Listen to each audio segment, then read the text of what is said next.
concentrates on the back rank checkmate, something that can be very simple or very complex. Our first example here actually is from a World Champions game, Capablanca with the black pieces. This was played an exhibition match. White now played knight to b5. And we're going to see a sequence here which demonstrates how one side's back rank can be very weak and how you can take advantage of it. You can see that both kings here have 3 pawns in front of them. So the kings are kind of lacking any oxygen. They can't escape. So if a rook or a queen was able to come down to the back rank, this is the back rank here, the king would be trapped. And this is precisely what Capablanca does. He now, after knight to b5, moves his rook to c5. And I'm sure he must have seen the sequence in advance. White now thinks, happy days, I can win a pawn on c3. And he plays knight takes c3. But the world champion Capablanca had seen a little bit further. Knight takes c3. And you can see here, the more pieces that get exchanged, the weaker White's back rank becomes. Rook takes c3. And now after rook takes c3, White plays rook takes c3.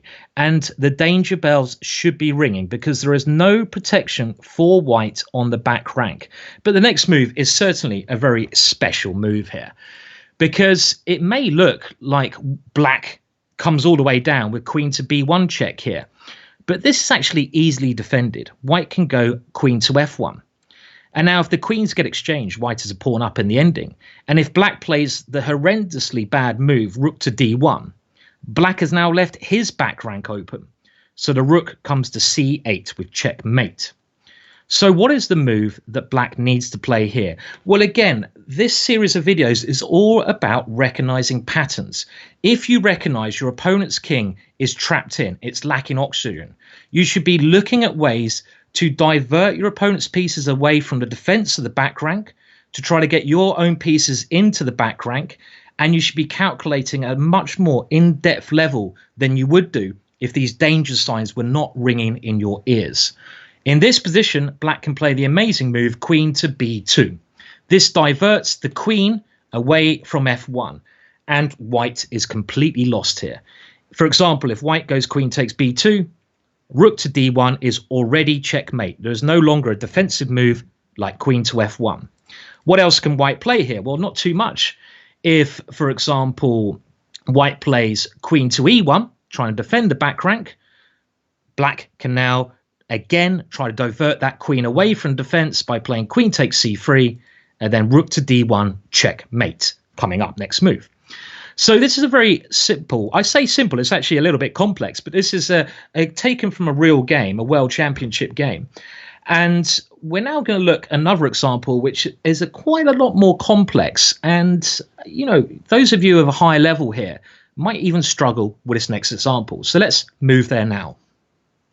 So this more complex example is taken from a very renowned chess player, Tartakova.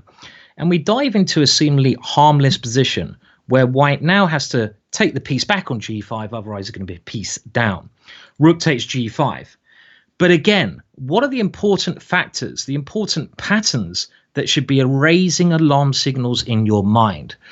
Well, the rook on g5 is a long way out of play.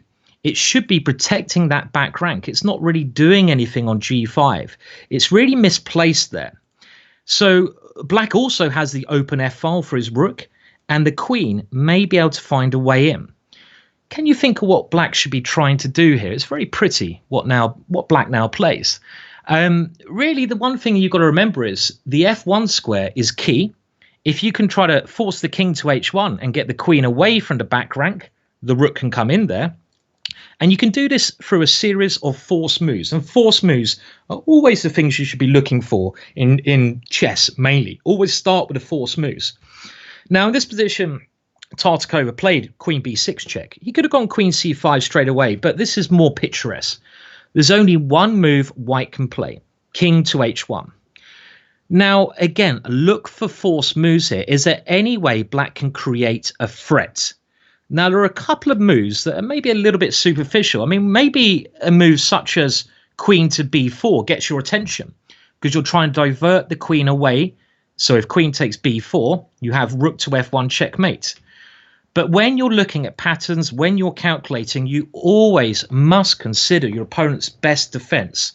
And in this position, white can get his rook back in the game with a move such as rook takes e5, and white may even be winning here, having a 2-pawn advantage. So it's more important in this position to not allow that rook in the game, but create another threat which leaves white's rook struggling there. So now queen to b5, threatening either rook to f1 or queen to f1, with checkmate or the win of the queen coming up. And look how the queen sneaks its way into the position. It's very, very nice. King to g1, the only way to defend this square. Queen to c5 check, sneaking in. Of course, we know he could have played this earlier, but I like the way he does this. King to h1. How can you make progress? You want to get the black queen into the most active square. Queen to c4. It's slowly coming into white's half. Again, the threat is rook to f1. King to g1 is the only move. Queen to d4 check. King to h1. And black has now moved the queen from the rather passive d6 square into a much more active square on d4. Look at that square. Very powerful square. Now, again, there are a number of options here. Try to think what you would play, because you could be tempted to play queen d3. Is that the right move? Remember that the key factors in this pattern that you should be looking for is the white queen is on the best square it can be on. At the moment, it's defending. If you can maneuver that queen elsewhere, then you may well win very easily. So pause the video if you need to. Well, here, queen to e4 is the best move. You're really placing the queen under so much trouble. Again, if queen takes e4, rook to f1 is mate. The queen is struggling for squares. And after the game continuation, queen to c1, you can work out other continuations yourself at home. Black can now go queen to d3. And the point is here, the white queen's on a lot worse square. King to g1, the only way to stop f1. And again, this is not so easy, but there is a way to do this. Queen to d4 check. King to h1, and now the key move, which certainly has big similarities to the last game of Capablanca's. It's to do with the queen and the rook. Hopefully, after seeing Capablanca's game, you can spot this one, this move. Again, pause the video if you need to. What is the best way to win this position? Queen to d2. If you went for queen takes b2 here, that is okay, but queen to d2, trying to divert the queen away from the back rank, also tries to pick up the rook on g5. And of course, now white has no defense. If the queen moves, we take the rook. If we take the black queen, we have bang, checkmate on the back rank. So there's some examples of the back rank checkmate, and this comes up a lot in chess. So I'm sure you're well aware of this, but I particularly like that last example, which really is a beautiful demonstration of misplaced pieces as well. And like I said, they're going to get a lot harder, these checkmate patterns. Let's move on to the other one.